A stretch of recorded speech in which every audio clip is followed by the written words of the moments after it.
Hello. Welcome everyone. Thank you for joining us. Once again, check your audio, make sure that you can hear me.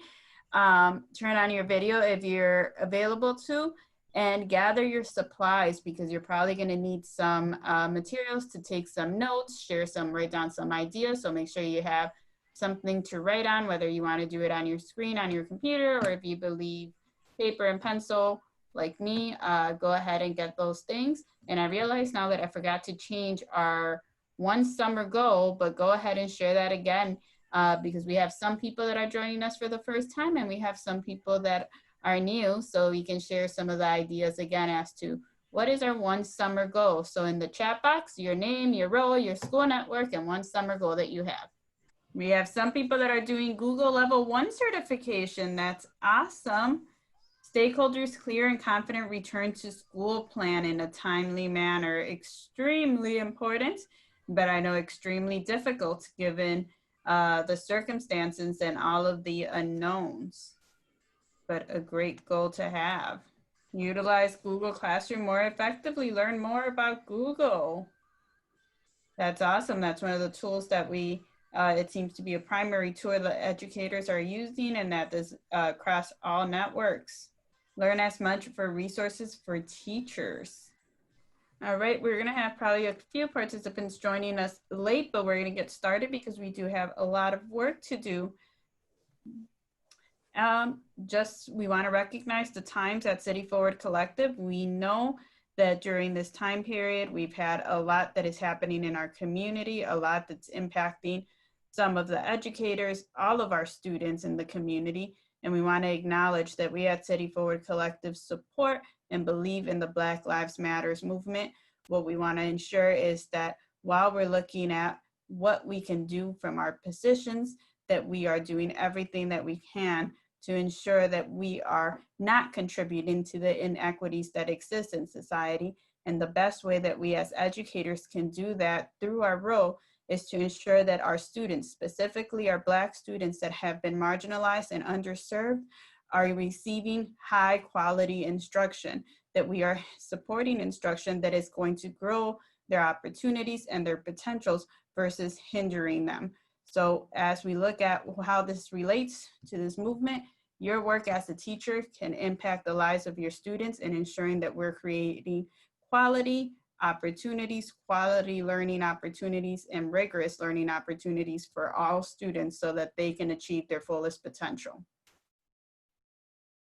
Our team here at City Forward Collective and Talent is Stephanie. Melissa's here with me, and I'm Yaribel, the Director of Teacher Talent Initiatives. I'm sure most of you are familiar. And then we have two of our guests that will be facilitating, Misty and Deirdre. We will go on to some of our goals for City Forward Collective. Our goal as City Forward Collective is to create a great Milwaukee school for every Milwaukee family. We have 4 areas that we're working on, or 4 strategies. One is family and community organizing, ensuring that the voice of the families of the students that we serve are heard, that they're a part of the discussions, and that they were bringing them to the table where decisions are being made. Community-informed policy, effective and representative talent, and strategic investments in quality schools, regardless of sector. In every single sector, there are great schools and great things happening, and we want to elevate those schools, those practices, and ensure that we replicate or expand those opportunities for all students.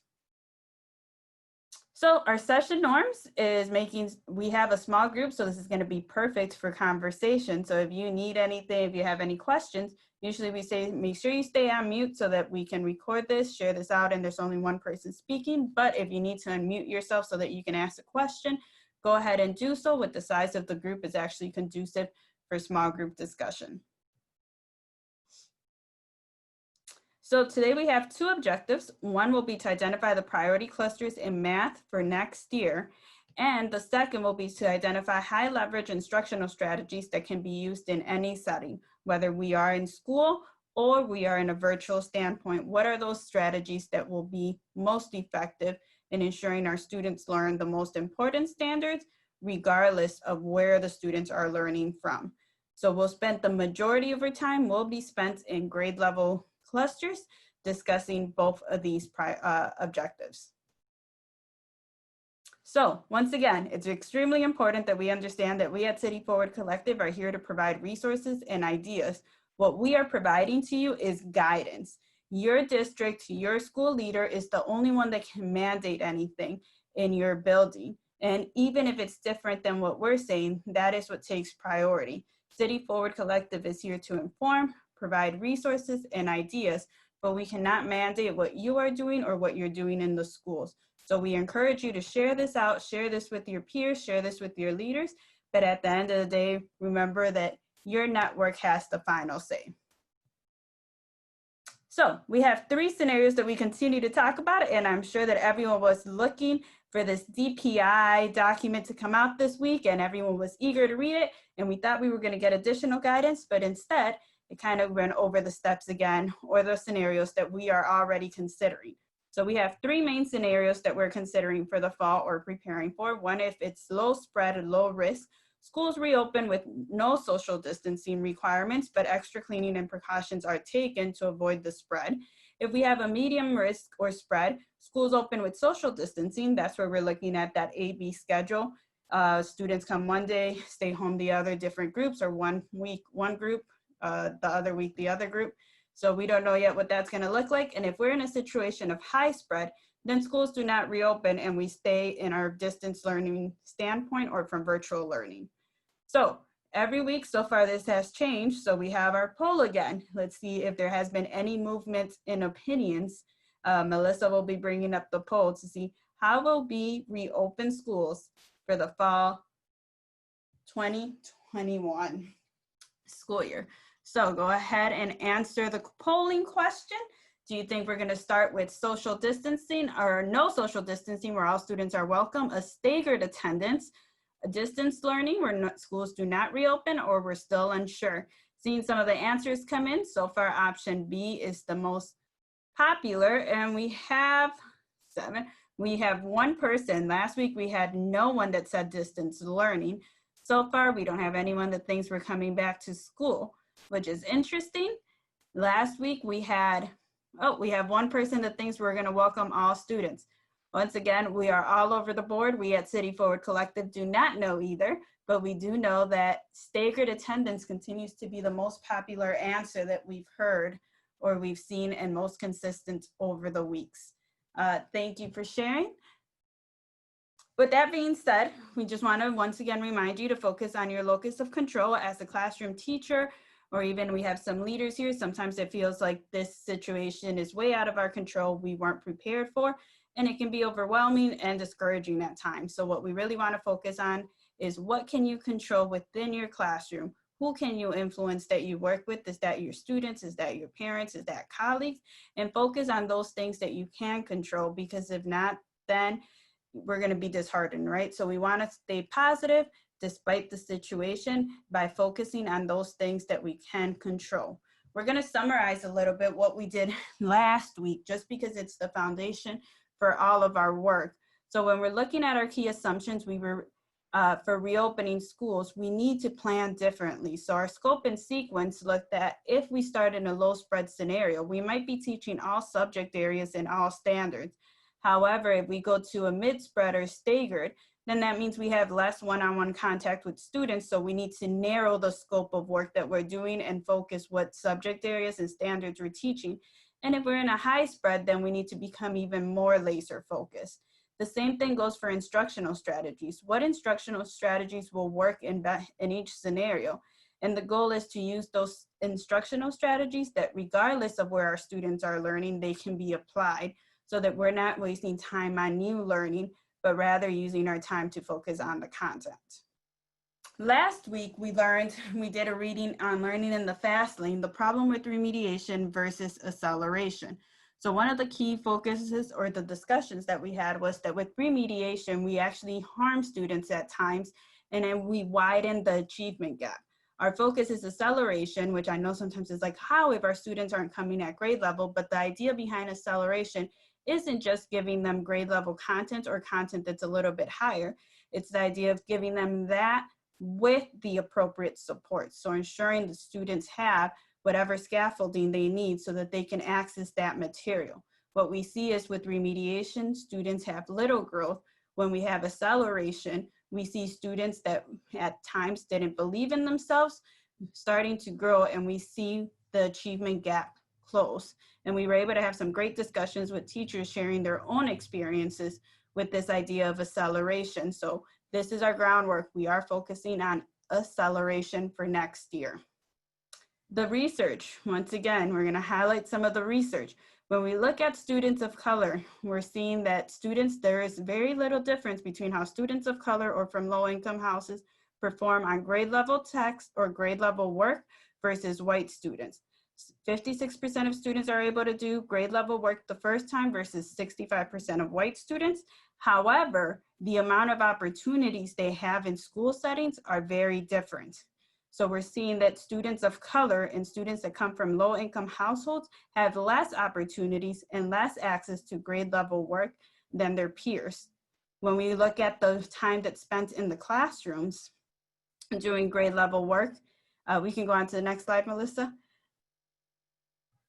The same research is telling us that students spend the majority of the hours on assignments are spent on not grade level appropriate work, and the amount of instruction that is considered weak, that's the majority of the time in our students. So when we look at the dark green circles, those are the amount of hours spent on not assignments, on not grade appropriate work, and hours with weak instruction. What we know from these green dots is that most of this instruction is happening with our students of color or low-income students, meaning that this is creating some inequities and producing the achievement gap that we see today and that we constantly talk about in the media, newspapers, every time we see something about education. Once again, this chart here also illustrates the amount of time that students spend on grade appropriate assignments and shows that there is a great disparity between students of color and white students and low-income students versus students that come from more affluent households. With that being said, we're going to skip the next two slides. We're going to look at teacher expectations. So the same research from TNTP shared that the important part of ensuring that students are moving forward, that there's growth, has a lot to do with teacher expectation. In classrooms where the students were 75% Black or 75% Latinx, though and the teachers were of the similar background, they had higher expectations of their students and believed they could achieve the standards versus white teachers. One of the reasons we bring that up is not because we think that anyone has any prejudice, but rather this is more about implicit bias. Sometimes what we've learned is that when we see our students, especially those that come from economically disadvantaged homes, we want them to succeed at school so bad, we want the experience to be great, that we sometimes dilute the curriculum to ensure that they feel successful. But what happens then is that we don't allow them to achieve to the potential that they're capable of because we are setting a lower expectation. So once again, we'll go back to that slide, the next slide, Melissa, that shows this research was done with over 20,000 students from different schools, different backgrounds, different economic backgrounds, and it showed that when students are given the appropriate grade level work, there isn't a big difference on how students are performing in the classroom. So this is the basis for all of the work that we're going to be discussing today, is making sure that we focus on acceleration for next year and staying on grade level work. But before we get into our breakout rooms again, we need to select our breakout rooms. So we'll go back with the, some of you I know already know how to do this, but in case this is our first time, your first time joining us, select your picture. So if you go scroll over right here on your image, you'll be able to right click, select rename. And after you select rename, if you are a K-3 through first grade educator, you will put the number 1 in front of your name. If you are a 2nd through 5th grade educator, the number 2. And if you're a 6th through 8th grade educator, the number 3. If for some reason you're not able to do it, don't worry, Melissa can help you once we send people out to their small groups, but we will give an opportunity to all of you to rename yourselves. And I will hand it off to Dietrich so she can talk about our ELA portion. All right, so we're taking a look at the focus standards on this document, and what we've done is highlighted the standards that we're focusing on in key idea and details, which is standard 1, craft and structure, which is standard 4, and integration of knowledge ideas, which is standard 9, and the range level and text capacity, which is standard 10. What we want to do in our breakout rooms is take a look at those standards, and we'll be talking about, and we'll also be talking about our instructional practices. What did our practices look like in the classroom where we're doing face-to-face instruction, and how will we use the tools and resources that we've done to take a look at those considerations and make sure we are delivering that content in a virtual setting. So we're going to take time to review the priority standards, the instructional practices recommended with those considerations in mind, and how we can take those across our standards. So we'll choose a person to share out, and your breakout room host will be using the documents that we have to take notes on what's being said in the breakout rooms. All right, here we go. Make sure you choose, one challenge and one aha moment. All right, so we're getting ready for our breakout rooms. If you have not renamed yourself, just go ahead and wait in this main space, and I will move you once we open up the breakout rooms. Enjoy, everybody. All right, so do we have one person from each group willing to share? We'll start with our K3, K5, and first grade group. Who's sharing up on that one? That was with Misty. Okay, I think I'll share out from our group, hopefully. Yay, Shelly. That's because I couldn't work my phone fast enough to say no. Oh, well, I'm sorry. You got to hear us all argue about it for about 30 seconds though. Thank you. Okay, so what would you like for me to share out? Go ahead and share out some of the great ideas that we had, some ahas, and then maybe one challenge. Okay, so we were trying to discuss like filling in a 45 to 60-minute block, and that's a challenge because at our age group, keeping their attention is a challenge. Aha moment that we had in our group was, I learned a lot, was being able to allow them to record themselves. Like when you're trying to build the fluency portion of it, your instruction, having them record themselves and then play it back. And some of the teachers found that the students really love to do that. So utilizing like the technology to allow the students to record themselves, I think was a aha moment for our group, I believe. Thank you for sharing. All right, someone from the 2nd through 5th grade group. We're good with break times. All right, go ahead. I guess I will share out from my group.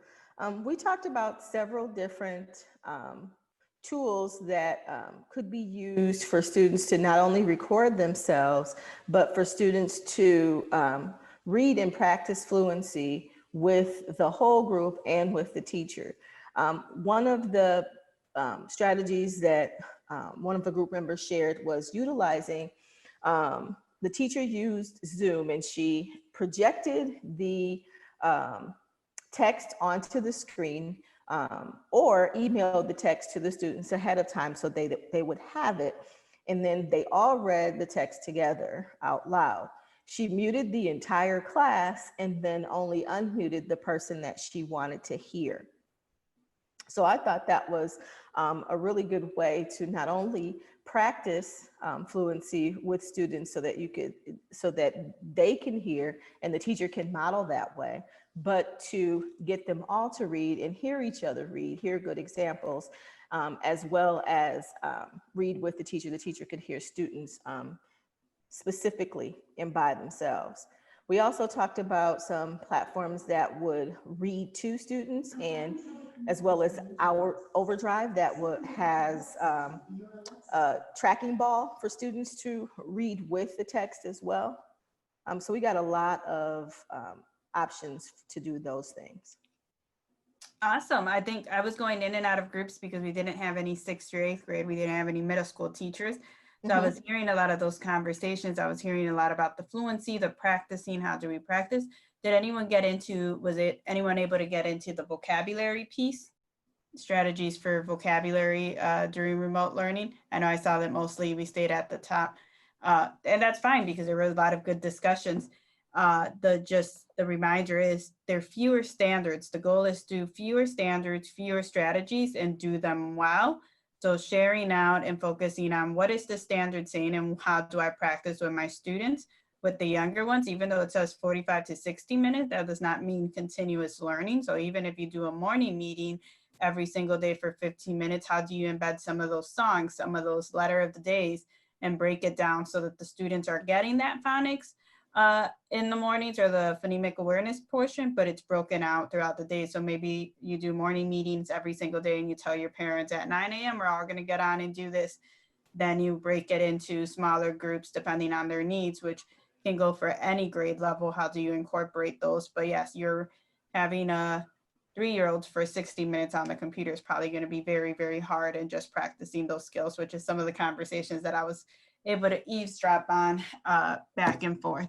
But once again, the focus is fewer standards, do those standards well, and teach those standards to mastery, because we know we've lost time. We know that we're going to lose time again. So just focus on the priority standards. With that being said, moving on to the priority clusters for math. Misty, take it over.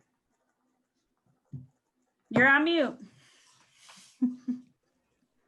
Thanks. Okay, so moving on to math. The same people that created our priority standards in ELA did the same thing for us in math. And in math, they shrunk down what the math people in the world say are major works. They shrunk that down even more and took those major works and made priority standards. So if a lot of you may be familiar with this particular document here that already identifies by the filled in box what the major works of a grade level are, but student achievement partners and Achieve the Core even minimized those down to the ones that really build from year to year along the progression. You can go ahead and change that slide. So then when we go into our small groups, this group also did considerations in particular for those priority standards that we should be looking at grade level. And a lot of it has to do with the amount of time we're going to spend and how we're going, what parts of those standards we're going to focus on.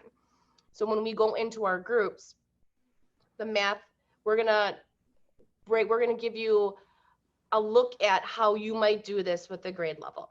So we have a a kindergarten sample, a 3rd grade sample, and a 7th grade sample today. Because while ELA was broken down by grade bands, math is broken down by grade level. So rather than have 8 different breakout groups, we're going to do 1 breakout group for each collection of grades and kind of practice doing this so that you can give it a try at home. You'll look at the standard, you look at the priority considerations that go with that, and then we're going to also again talk about what does that look like in a virtual world. And then we're going to do the same thing. We're going to force somebody to be the spokesperson for an aha or a challenge after we discuss strategies that we can use in our classroom, and then move into the virtual world. All right, everybody. So you don't have to do anything for breakout rooms this time around. They're all set up. You will just, the link will pop up on your screen. If it doesn't pop up right away, just scroll your mouse down to the bottom and hit breakout room and you'll be able to see it again. All right, see you all in a bit. Coming back. Welcome back, everybody. All right, welcome everyone. So now it's going to be time to share out. So we'll start with the 2nd through 5th grade group this time. Who is sharing out ahas and some challenges, some of the things that you discussed in your small group? I think it was me, but my internet is acting up, so I keep getting kicked in and out. So I'm not sure. It might have been me, but it might have not been. But I don't know. We can hear you, so go ahead. It's just goofy. So we just talked about some virtual ways that we could do manipulatives, I think, which was a good idea. for kids online that will allow them. So someone shared a really good resource on how they made something in Google Slides, and then they share the slides so that the kids could have manipulatives on the screen to be able to move, which was a really good idea. And then I know someone brought up another virtual program.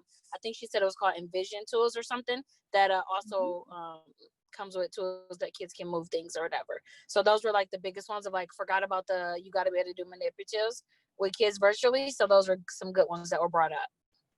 Awesome. Is there a challenge that's still, were you guys able to talk about a challenge at all? And if you didn't have time, that's fine. Was there a challenge still that people are concerned about? I think the biggest challenge still was like virtually, we have not really thought of all the possible ways that kids can do manipulative with math. Because if we're in-person learning, we got the manipulatives there. I know one teacher at a different school district is planning on, she's right now making all her manipulatives in baggies that if we're not able to come back, she's able to drop off manipulatives to kids so that they'd have them. But that may not be a resource that everyone has. So I think the biggest challenge is if we are virtually teaching with this and the math, which we know we probably will be at some point, it's how do we do the. Well, yeah, thank you for sharing. And that is an important consideration, but I like to hear that out of the box thinking, like, right, if we have 1 week of in-school learning, or I've heard people doing small group open houses, like by clusters of like 5, and every day of the week having a different cluster that comes in. I've heard of teachers trying to prepare materials that students can take home and tell parents what that is. So that makes sense for the math manipulatives, and it's just thinking outside of the box. How do we still get what the outcomes that we need, but doing it a little bit differently? So thank you. All right, from the K3 through 1st grade group, Misty's group, who's going to share out? I will. Yes, thank you. So with much more simplistic ideas, and I guess the need for manipulatives, I'll say this, my group said that they were having their students use beans or like Cheerios, some kind of cereal. So some homemade manipulatives that they could use. Of course, so for counting cardinality, the beans and cereal are sufficient, but not for all the math, of course. And then, so we're thinking about, the teacher leading calendar time, the teacher could be videotaping herself if the students are going to watch it later, or they could just be doing it live. There's so many platforms out there, online platforms out there that could be used, Pear Deck, and people mentioned Ginzy, but also YouTube. There's a lot of people who do singing that would really support our young learners. And then a lot of conversation included Seesaw. I'm not familiar with that platform. I will look into it, but they said that was really a good place for students to work out of, and that Envision's work could be put, dropped into the Seesaw, and students could do it there. Someone mentioned using a lot of the hand motions when teaching students the operations, addition, subtraction, just including some kinesthetic learning, which because we're not in the classroom, we can, a lot of that will be, we want to be able to do that, but we can certainly do hand motions to make sense of the operations. Jamboard as a Google extension sounded like a really great platform or a great add-on for students to show their work to the teachers for assessment purposes. And anybody in my group want to add anything else? You mentioned number talks.